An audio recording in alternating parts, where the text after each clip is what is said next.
Hey everyone, and welcome to Screams After Midnight. I am Peter, I'm joined by Tim, and this is our weekly horror movie news, which will now be weekly now that Tim's back from Australia, you little menace. How many kangaroos punched you? I'm curious.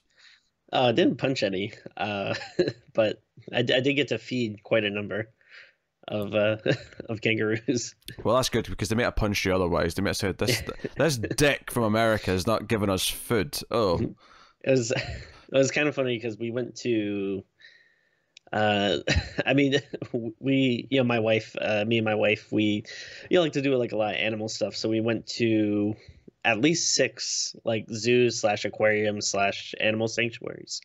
And the one you go to, you can feed the kangaroos. Like we went into this kind of big open area and we saw like 2 or 3 kangaroos. And so we given them like all of our food. And then, we're kind of like, oh, this is nice, but I wonder why there aren't that many other people here. And then we kind of walked a little further down this path, and like it opens up into this much bigger area that had like 50 kangaroos and like all these people feeding them. And I was like, oh no, like we already gave away so much of our food.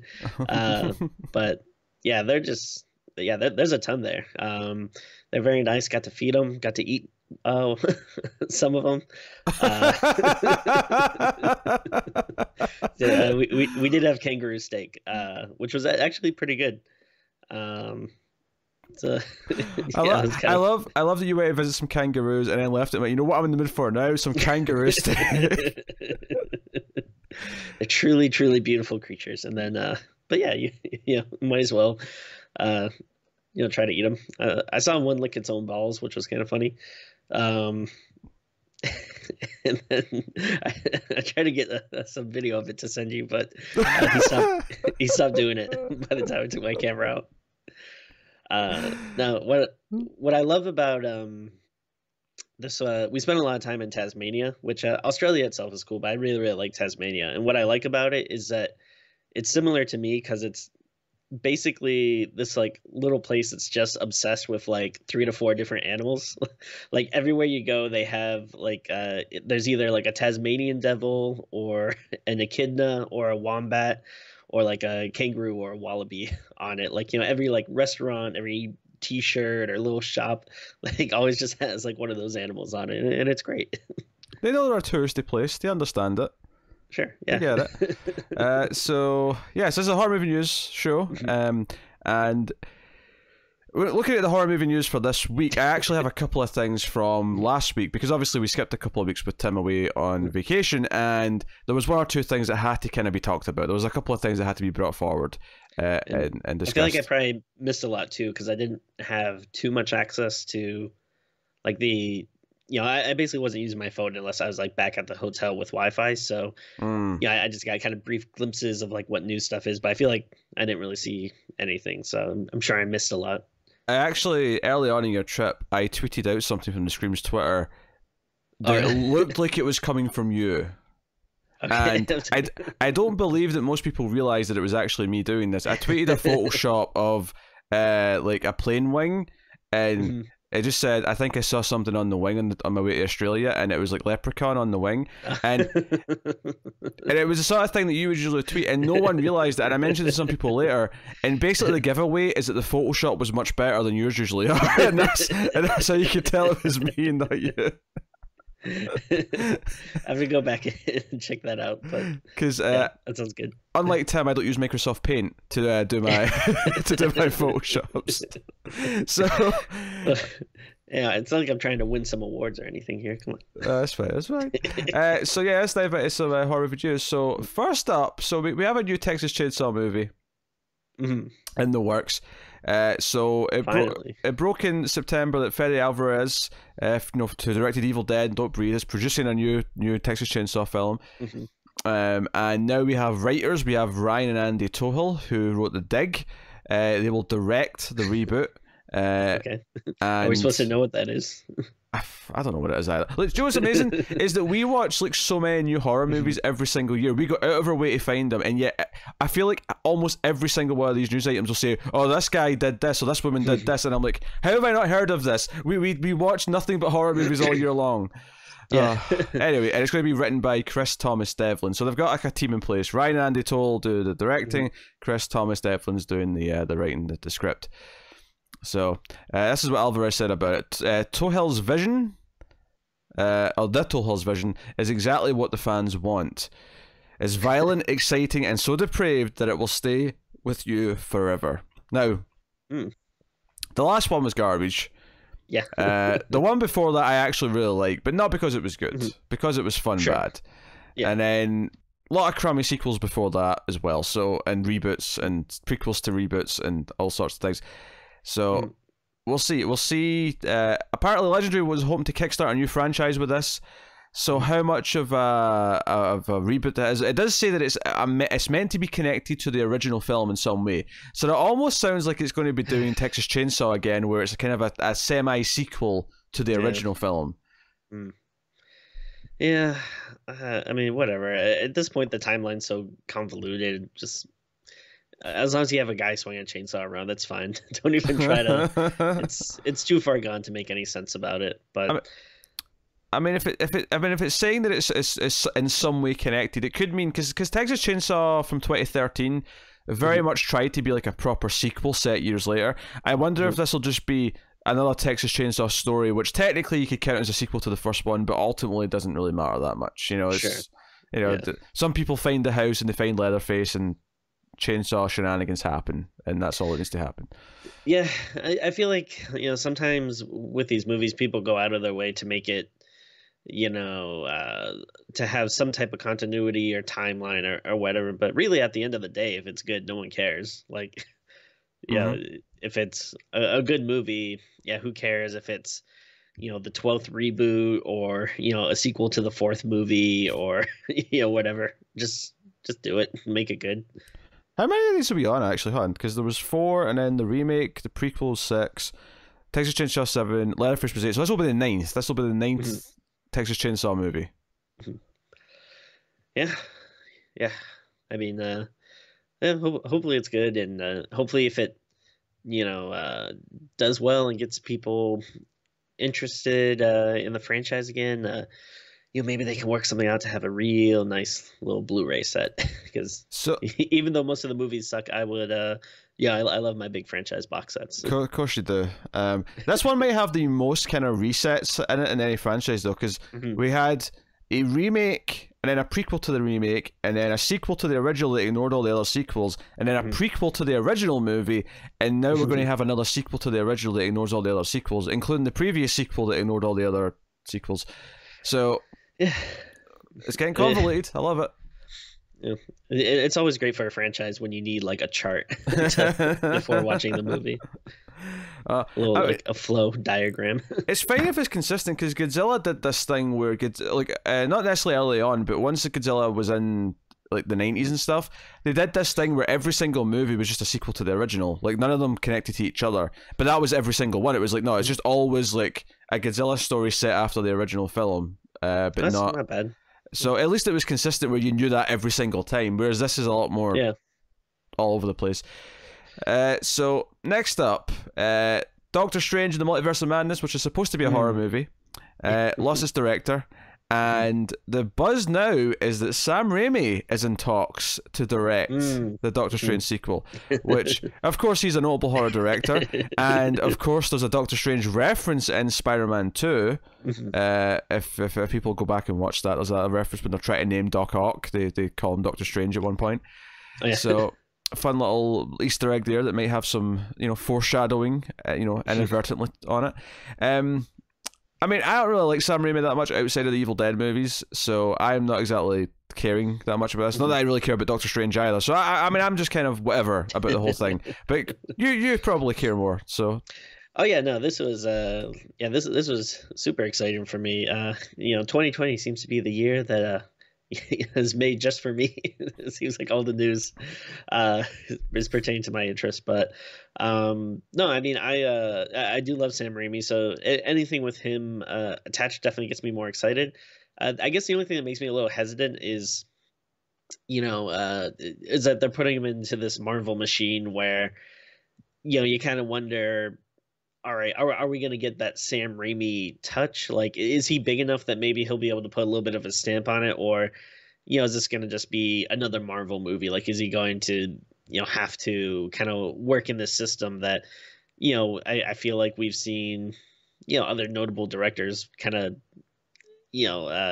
not be able to do their best work, or even have to end up leaving because it's kind of hard to work with, like these kind of large whatever corporate Yeah, it depends if over you, but it depends if he jives with whatever they're wanting to do. Like, given that he did the Spider-Man movies, which weren't, I mean, they had some Sam Raimi stuff in there, but they also felt like superhero movies. So sure, I feel like he probably can fit in there and do it. It's worth mentioning that Elizabeth Olsen is going to reprise the role of Scarlet Witch, and this is going to in some way connect to the WandaVision series, which is coming out at the end of the year. It's coming out in December, so we'll see. We'll see how that shapes up. But I mean, admittedly, I'll say this is a lot more interesting than the first Doctor Strange movie, just because it has so much more things going on. Sure. And maybe the horror kind of bent to this will maybe give Sam Raimi more of his voice than even Spider-Man 1 or 2 did. So yeah, no, I mean it's definitely more exciting and interesting, but it's also a wait and see kind of thing. Like I don't know. I mean, I would definitely be for it. If we're getting like full Raimi and full on weird, horrific Doctor Strange, I'm totally for it. But it's kind of weird that, like, I don't know, like I don't get me wrong. I love whenever they decide to make anything horror, but I never really thought of like Doctor Strange as being like this big horror comic. Like, it's a weird comic, so you have monsters in other dimensions and like maybe horror looking bad guys and stuff, but it's never like the kind of book that you think of like, oh yeah, man, that's a scary book, like, ooh, so terrifying. But so it's weird that they seem like so insistent on like, oh no, it's going to be a horror movie. So I feel like they even said that when the first one came out, that they were like, oh yeah, this is like the first horror movie in the Marvel universe, and not really. Yeah, it wasn't. I mean, they're claiming this one really is, but we'll see. Like, yeah. Well, I mean, is this something that we'll review on streams? Probably not. I don't know, but I mean, they're saying it's a horror movie, and Sam Raimi is obviously a horror director, so we have to talk about it at least here. But I don't know. It's just weird. Next up. So Universal, of course, tried to do the Dark Multiverse, or the Dark Universe, rather, before. They succeeded. They did not succeed at all. It failed at the very first hurdle. So Lee Wannell's Invisible Man's coming out soon, and we're looking forward to that. Obviously, Paul Feig also has his Dark Army in the works, which is going to have a bunch of different characters. And then we also have Elizabeth Banks directed The Invisible Woman in the works. So we have a few different things that are related to the Universal Monster movies kind of, ongoing. What's interesting is that we have a new one to add to things, and it's kind of closer to Paul Feig's Dark Army in that it's going to be kind of an ensemble thing, and it's going to be called Monster Mash. Oh, okay. Right? And it's an original musical film directed by Matt Stwosky, who directed Side Effects, written by Will Widger. Stwosky is a Grammy-nominated music video editor. He will make his feature debut with the film. The idea has been kept close to the vest. But, it's going to be a Universal Monster movie musical. Okay. So, I think it's very interesting that they're clearly trying a lot of different things, because it sounds like, obviously, Invisible Man is a full-on horror movie. Dark Army sounds more like an action horror thing, comedy or whatever, and then you have The Invisible Woman, which feels like it might veer away from the horror of The Invisible Man and be something a little bit different. And I didn't even mention Dexter Fletcher's working on Renfield. We're getting a Renfield movie, which I think will be more sort of psychological horror focused because of the character it's focused on. So I mean, none of these, as far as we know, are going to connect. I mean, maybe Invisible Woman will connect to Invisible Man. I mean, that's possible, but right now, my guess is these are all completely standalone, which is maybe the right choice, honestly, just to make good movies that are different. And obviously, some I'm more excited for than others. I don't like musicals, so I mean, I'm immediately out of this one. I'm good. Yeah, I mean, I'm kind of curious, like, what the tone is going to be. Like, is it going to actually try to be like a horror movie, just with songs and stuff, It or can. you know, Musicals can't. I can't take them seriously. They have to be lighthearted in tone because otherwise they just sure, don't work. yeah, yeah. No, I mean, that seems hard to imagine, and obviously, Monster Mash, like you're gonna think of the song, and I'm assuming that the song will be in there at some point, which obviously is not like a very horror thing. It's like a very comedic, Yeah. parody song. You would think Um, it'd probably be the big finale song, right? If the movie's called yeah, that. yeah, they finally get to do the mash at the end. But I mean, it still could be fun though. Like, I don't want to poo-poo it or anything. Oh, I will. Yeah. I'll poo-poo it. I'll poo-poo it all day. But I don't know. I guess like, I mean, I guess it's like the only IP that like Universal kind of has.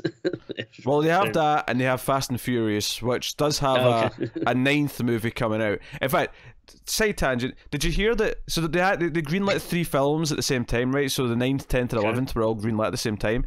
But apparently right now, the scuttlebutt is that the next 2 after 9 aren't going to be 10 and 11. They're going to be 10 part 1 and 10 part 2. Okay. Which, that seems strange.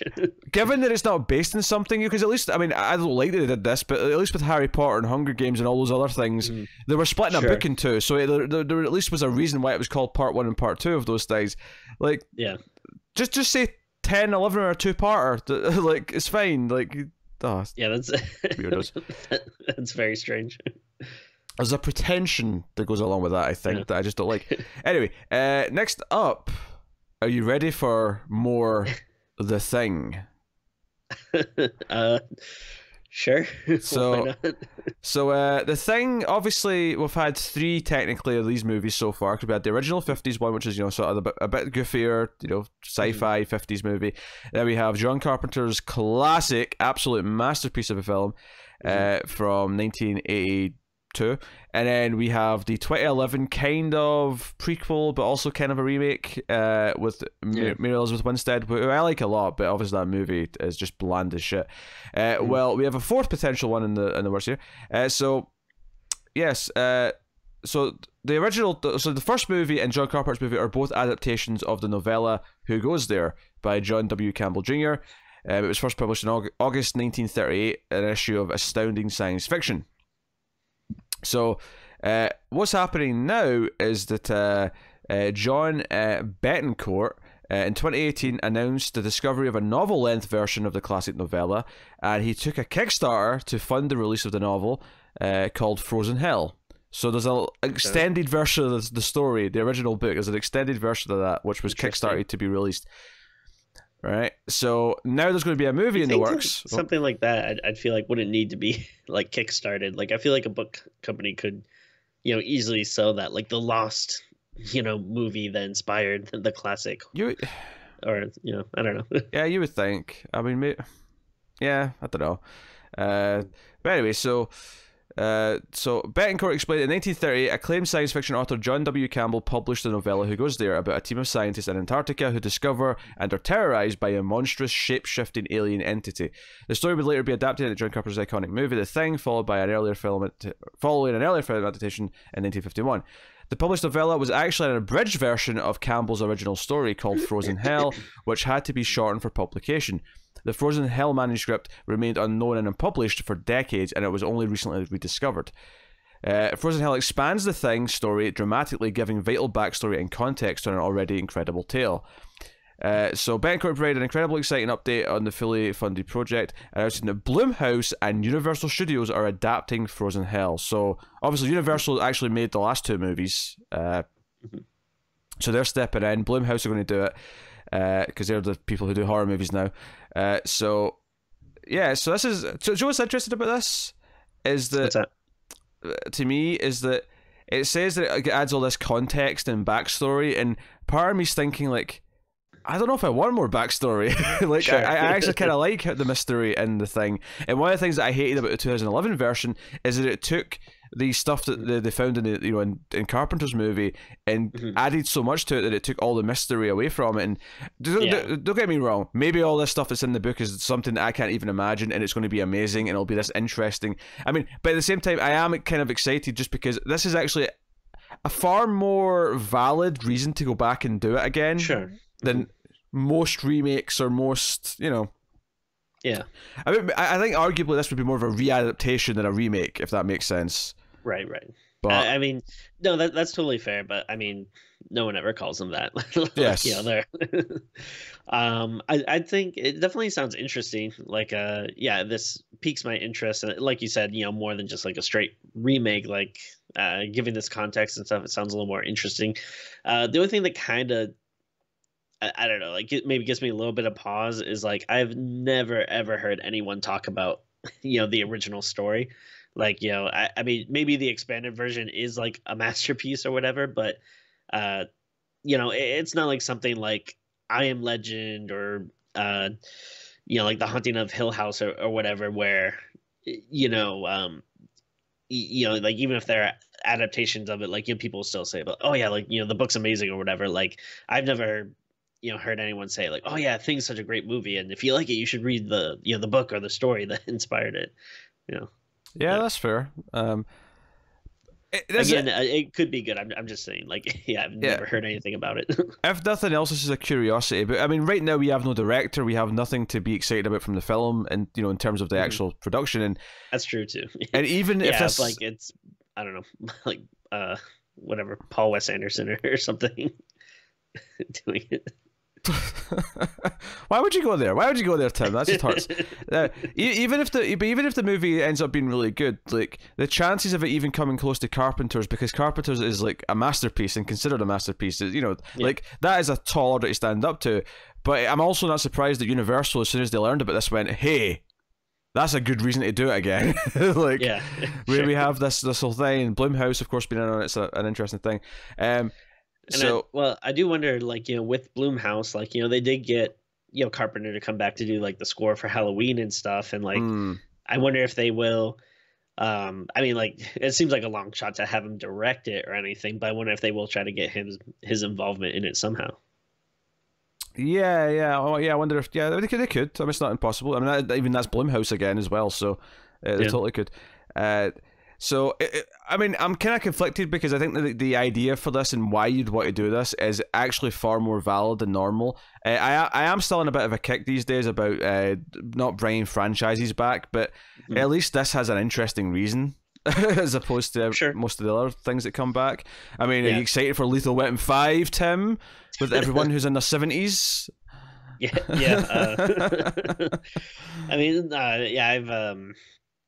I've ranted about this before as well. Yeah, I'm kind of. I mean, it's tough because I do like franchises on the one hand, but I feel like the stuff they do nowadays, it's not so much continuing franchises as just you know like cheap nostalgia kicks. You know, to because I'm all for continuing stuff like you know, like we always talk about. Well.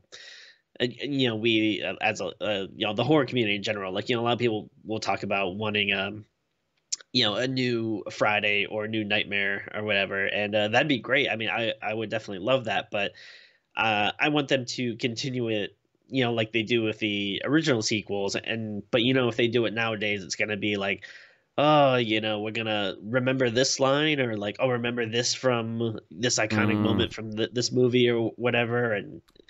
That's what's kind of annoying about it. I think Jason has the best chance of not being a big deal with that because Jason, like, ultimately his movies he's a guy in a hockey mask killing people, and I just want to do that again and again.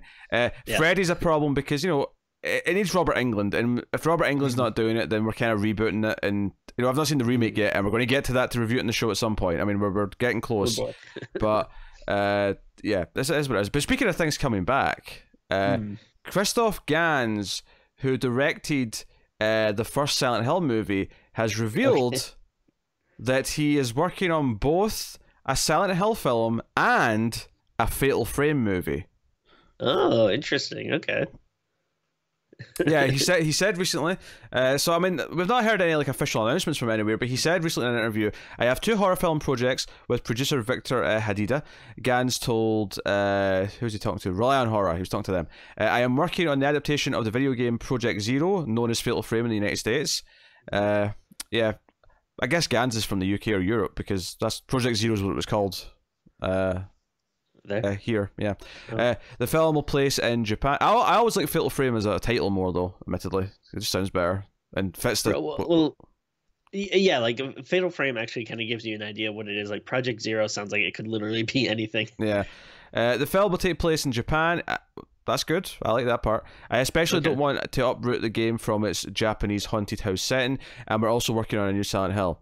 He added that the Silent Hill project will always be anchored in the atmosphere of a small American town ravaged by Puritanism. I think it's time to make a new one. So here's the thing. Silent Hill looked like a Silent Hill movie, but once the plot got going, I really wasn't into it. And we'll review that at some point, especially if they make a new one, though. It's a good excuse to do the first two. But so I'm not particularly excited by that prospect. What are you saying about Fatal Frame, though, is intriguing to me. Yeah, well, as soon as you said it, my first thought was like, I don't know how an American remake would, go over, but I mean, because we play which one do we play? Was that the first one or the second one? That was the first one we played a good chunk of, yeah. Okay, yeah, it's admittedly, I'm not too familiar with the series. It's actually one I would love to go back and play, but it's a little harder nowadays, like with these older games, but like the parts that we played, and I think I played some of two, like I rented back in the day, but it does seem it's a great setting for like and premise for a game and everything, but it does seem very steeped in Japanese folklore and the setting and everything. So my first thought was like, I don't know how you do an American remake, but if he is setting it in Japan and keeping it very faithful, it sounds like it could be cool. Hopefully it's not like American tourists in Japan, like just you could still keep it like Japanese characters, but that definitely has me intrigued. It's it definitely has a reputation for being one of the scarier like video games out there, and I'd love to see a movie about it. And then as far as Silent Hill goes, I mean, I'm totally for that. Again, Silent Hill is another one where I'm like not too familiar with. Like we played the first one together, and then I played the second one on my own, and then I started playing the third one, but I don't think I ever actually beat it. But I played bits and pieces of a lot of games, but I haven't finished a lot of them. But it's like everything that I have kind of touched, I've liked a lot. But again, I would like to go back and replay them, but yes, it's a little harder. I think what he says here, though, which bugs me, is it's always gonna be a small American town ravaged by Puritanism. I don't like, because to me that says he thinks of Silent Hill as a real place, and I don't. Silent Hill, I think it was a place not quite purgatory, but it's a place you go to face your own demons, right? And everything in it is based on who you are and like what you've done, what your demons are. And one of the best things about Silent Hill 2, the video game, which is like one of the best games and one of the best video game stories of all time, is how it explores the psyche of the main character and how all the monsters in it can be linked to kind of what he's been through and what he's done. And I don't want to spoil what that is because it's kind of revealed at the end of the game, but like the idea of thinking of it as a real place that became what it is because of like a cult. I don't know, like that doesn't jive with what I think Silent Hill is, and I don't think that's what it is in the game at all. Not really. Oh no, it doesn't seem like. And admittedly, I'm, I haven't played all the games and stuff. I've been reading some of the comics, but that's the comics. But like, so I don't know all the lore, so I don't know exactly what would be true. But yeah, to me, it never felt like a physical place that you can just actually go to. Like, I don't know, like some of the stuff that he's talking about was in the first game, like that was part of the plot, but it was never the focus of it. It was more like, because one of the things that bugged me about the movie is that once stuff started going, there was like a town meeting scene at one point where there's like just tons of people, and I'm like, why is there all these characters? Like Silent Hill should be like almost empty. Like I don't know. I feel like it went in the face of what the games were. And of course, the shoehorned in Pyramid Head, even though Pyramid Head was directly to do with the main character of 2. Like that's why Pyramid Head existed. He represented James, his guilt, his demons, and so shoehorning him in because it was because Pyramid Head and the nurses look cool. No, they were specific to Silent Hill 2 for a reason. Damn it. Anyway. Yeah. Yeah, and we'll get into it more, I'm sure, when we do a proper review. But I will just say it has been a while since I watched it. But for the record, I did always kind of like the first Silent Hill movie. But I think around the time that I'd first seen it though was before actually I'd played the game, so I think if I was to compare it to something, it's kind of like the Watchmen movie, where it's like it takes a lot of imagery from the Silent Hill, like sure. 1 and 2, without really sort of trying to do what the games did in terms of actually understanding what they were trying to say or what the story really was. And because the second movie, which I don't think I've ever actually finished watching, so I mean when we do that, it'll be our first time for the most part. But they kind of adapted the third game, but it was like, I don't know, it felt like, okay, we're just taking the imagery from 3 because that was more imagery to take without really understanding what what the game was doing. But I remember like really not liking the second movie. Yeah, that's fair. Yeah, I mean though more. Yeah, I mean it's really unfortunate because after PT it kind of feels like Silent Hill's just been kind of a dead franchise. That's because Konami's been a dead video game company. Yeah. But I mean, again, I'm not like super well versed into it, but I like the idea of having more of it, I guess, in any type of fashion. So I mean, if we can get some movies or something going, like cool, and then who knows? I don't know if maybe if it sparks some interest or something. Maybe if they put out a collection or something, I would love. I mean, like my Blu-ray box sets, I would love, some type of HD collection of however many games we can get. I know they had the one for, PS3 a bit ago, but I don't have my PS3 anymore. So. No, I agree. Yeah, I'll say it again. Silent Hill the movie should just be an adaptation of Silent Hill 2 directed by David Lynch, and that's. Yeah, that's the best case scenario. Not that I think David Lynch has adapted stuff in the past because The Elephant Man was an adaptation, but like I don't necessarily see him doing an adaptation again. But still, that'd be my perfect option. Anyway, let's move on. Wait, real quick, just actually one last thing though. I mean, I feel like I hear rumors about this all the time. I don't know if there's actually any what do you call it, gravity to it or whatever, but like. Are there any plans for a new game? I always feel like people always say like, oh, like, looks like they might be thinking about bringing it back or something. Or it's funny you ask because there was actually just new rumors this week after a long time of nothing about how there was going to 2 games in development. One was kind of a big reboot game for consoles, and the second game was a mobile game. But I mean. Coming from Konami, like it's hard to, because the last Metal Gear game they did after Kojima left was that Survive game, which was like a multiplayer like survival like microtransactions filled thing. So what they even try to do with Silent Hill, I'm just scared by. So yeah. So let's move on though to the next thing, which is a film called Hellblazers, which is added to the cast. Justin Lee is directing this. It's an action horror film. Which includes icons Tony Todd, Adrian Barbaro, John Cassier, Meg Foster, and Courtney Gaines. So some notable names in there from the horror, legacy, if you will.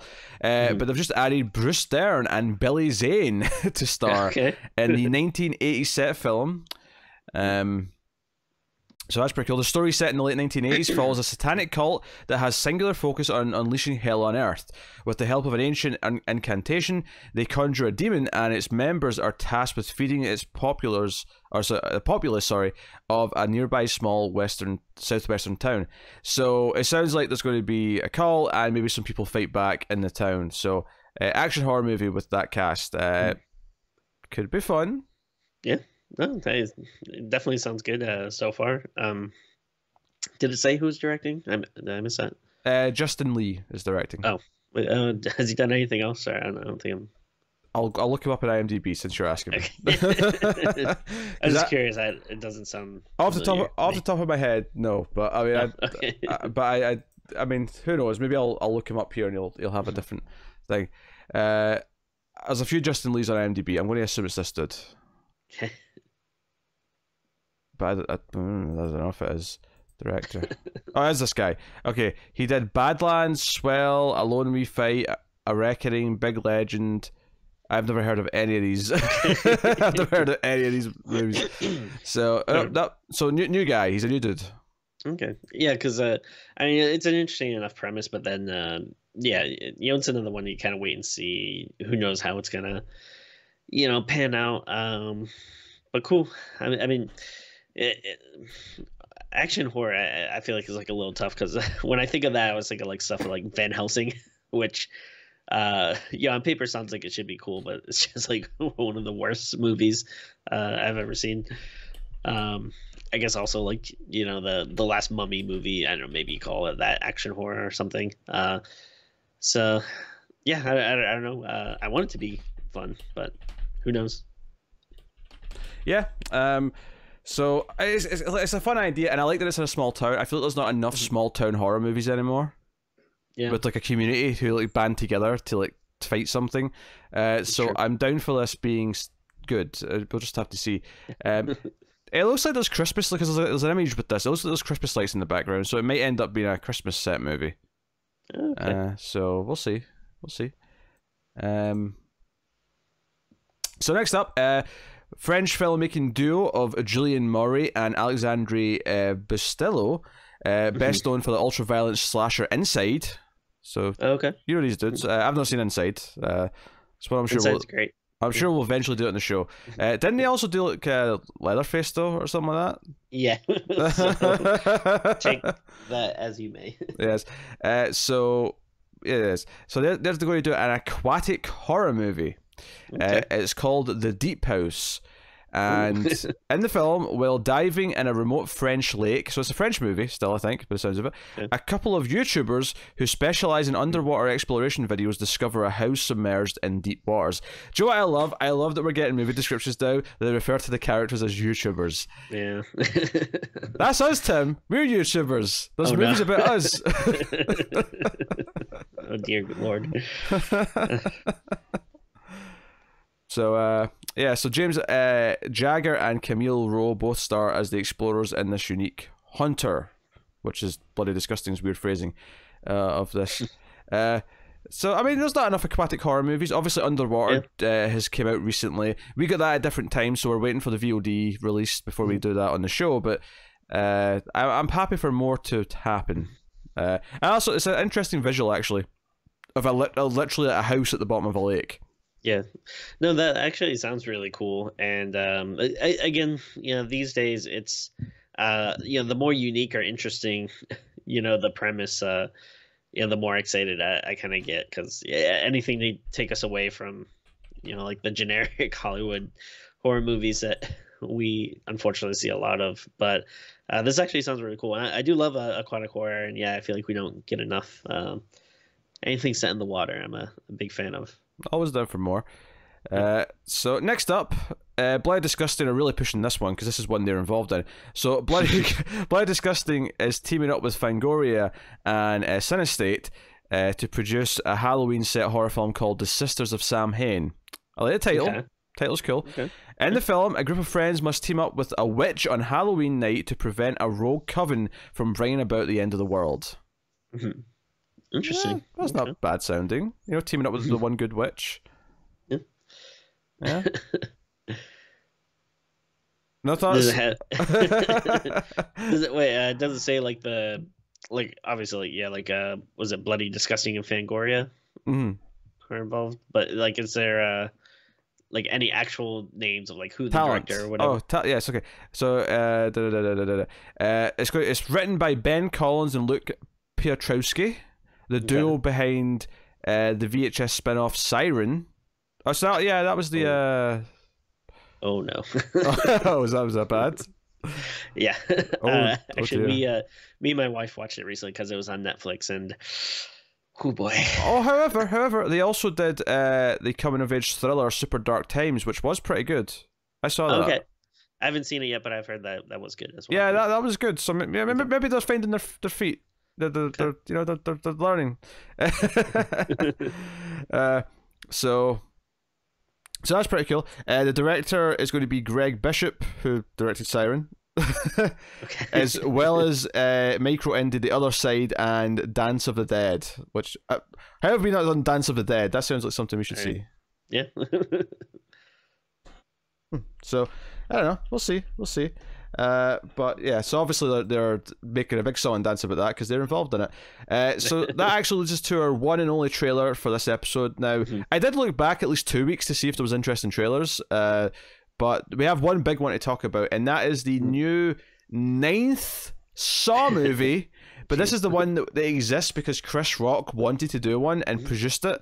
So Chris Rock and Samuel L. Jackson star in this movie, and we didn't even know what the title was before this trailer. So the title of this movie, baffling me, is called Spiral from the Book of Saw. From the Book of Spiral from the Book of Saw. Like, what? Yeah, was there ever a book in that series? Like, was Jigsaw known for his writing? Not that I recall, no. There was no books. So there's a teaser trailer for this, which shows Chris Rock as a cop. Samuel L. Jackson might be a cop, might not be. There's a lot of cop characters. So, like, he...